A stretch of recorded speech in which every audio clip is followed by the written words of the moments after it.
ആദ്യ മനുഷ്യനെ ദൈവം നിർമ്മിക്കുന്നതിനെക്കുറിച്ച് നാം അറിഞ്ഞെങ്കിൽ മാത്രമേ രണ്ടാം ഹവ്വായായി വന്ന പരിശുദ്ധ ദൈവമാതാവിൻ്റെ ഈ ഭൂമിയിലെ ജന്മവും ജീവിതവും നമുക്ക് തിരിച്ചറിയുവാൻ സാധിക്കുകയുള്ളൂ.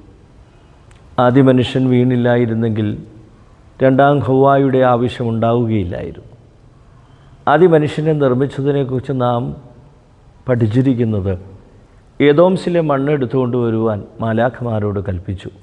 മാലാഖമാർ മണ്ണെടുത്തുകൊണ്ട് വന്നു. ദൈവം തൻ്റെ രൂപത്തിലും സാദൃശ്യത്തിലും മനുഷ്യനെ നിർമ്മിക്കുകയും ആ മണ്ണിലേക്ക് തൻ്റെ ജീവശ്വാസം ഊതുകയും ചെയ്തു. നാം ഒരു ഭാഗത്ത് വായിക്കുമ്പോൾ താൻ ശ്വാസമൂതിയപ്പോൾ ജീവൻ ലഭിച്ചു, അതോടൊപ്പം ദൈവത്തിൻ്റെ തേജസ് കൂടി ലഭിച്ചു.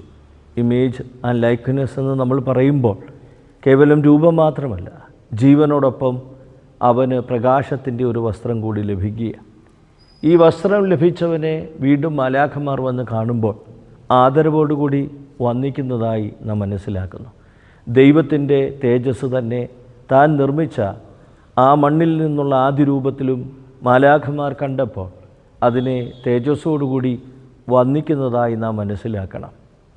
എന്നാൽ സംഭവിച്ചത് ഇത്രയേ ഉള്ളൂ. ആ തേജസ് പാപം ചെയ്തപ്പോൾ നഷ്ടപ്പെട്ടപ്പോൾ ദൈവം വിലപിച്ചു, ദുഃഖിച്ചു എന്നാണ് ഞാൻ മനസ്സിലാക്കുന്നത്. ദുഃഖിക്കുന്നതിൻ്റെ കാരണം മറ്റൊന്നുമല്ല, പ്രകാശം വീണ്ടും എപ്പോൾ ലഭിക്കുമെന്നുള്ളത്. ആ പ്രകാശം വീണ്ടെടുക്കുവാനായി മാനവവർഗത്തിൽ വീണ്ടും ജനിച്ചത് രണ്ടാം ഹവ്വയായ പരിശുദ്ധ അമ്മയാണ്. അമ്മയുടെ ശ്രേഷ്ഠ ദിനങ്ങളിലൂടെ നമുക്ക് സഞ്ചരിക്കാം.